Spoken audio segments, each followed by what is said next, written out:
آج ہم ایک بہت ہی دلچسپ موضوع پر گہرائی میں بات کر رہے ہیں۔ اسلامک کیلنڈر یعنی ہجری کیلنڈر آخر شروع کیسے ہوا؟ ہمارے پاس اس کی تاریخ اور کچھ اہم تفصیلات موجود ہیں۔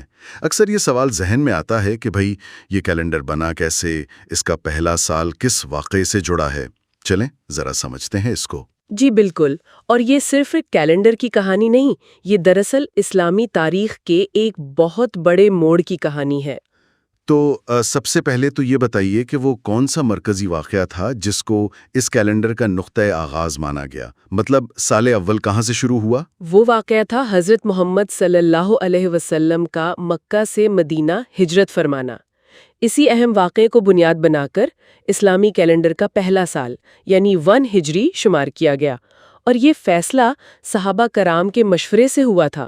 اچھا، کیونکہ یہ واقعہ صرف ایک سفر نہیں تھا، بلکہ یوں سمجھے کہ ایک نئی مسلم ریاست اور امت کی عملی بنیاد رکھنے جیسا تھا۔ ایک فیصلہ کن لمحہ تھا یہ تو سمجھ آتا ہے کہ ہجرت ایک بہت ہی بڑا تاریخی سنگ میل تھا، لیکن پھر پہلا دن کون سا مانا گیا؟ اور اگر ہم اسے آج کے عیسوی کیلنڈر سے ملائیں تو وہ کون سی تاریخ بنتی ہے؟ اسلامی سال کا پہلا دن وہ یکم محرم الحرام 1 ہجری قرار پایا۔ اچھا، یکم محرم۔ جی، اب یہ بات دلچسپ ہے کہ ہجرت خود محرم کے مہینے میں نہیں ہوئی تھی، وہ تو ربیع الاول میں ہوئی تھی۔ لیکن چونکہ عربوں میں اسلام سے پہلے بھی سال کا آغاز عموماً محرم سے ہی سمجھا جاتا تھا، تو اسی مہینے کو نئے اسلامی کیلنڈر کے پہلے سال کے آغاز کے طور پر برقرار رکھا گیا۔ اچھا، اور عیسوی کیلنڈر کے حساب سے یہ تاریخ یعنی یکم محرم 1 ہجری 16 جولائی 622 عیسوی بنتی ہے۔ زبردست۔ تو مطلب ہجرت کو بنیاد بنایا، لیکن سال کا آغاز محرم سے ہی رکھا جو پہلے سے رائج تھا۔ بالکل، روایت کا بھی احترام کیا گیا۔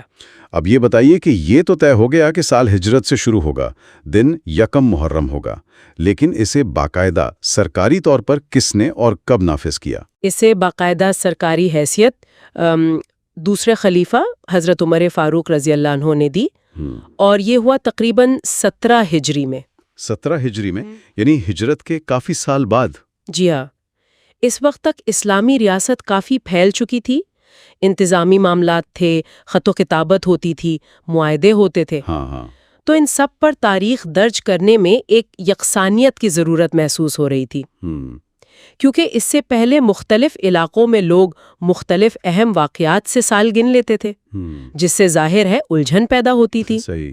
تو حضرت عمر رضی اللہ نے صحابہ کرام سے پھر مشورہ کیا، اور اس کے بعد ہجرت کو بنیاد مان کر محرم سے شروع ہونے والے اس قمری کیلنڈر کو سرکاری طور پر نافذ کر دیا۔ تو گویا عملی ضروریات انتظامی معاملات کو سلجھانے کے لیے اس باقاعدہ نظام کی ضرورت پیش آئی۔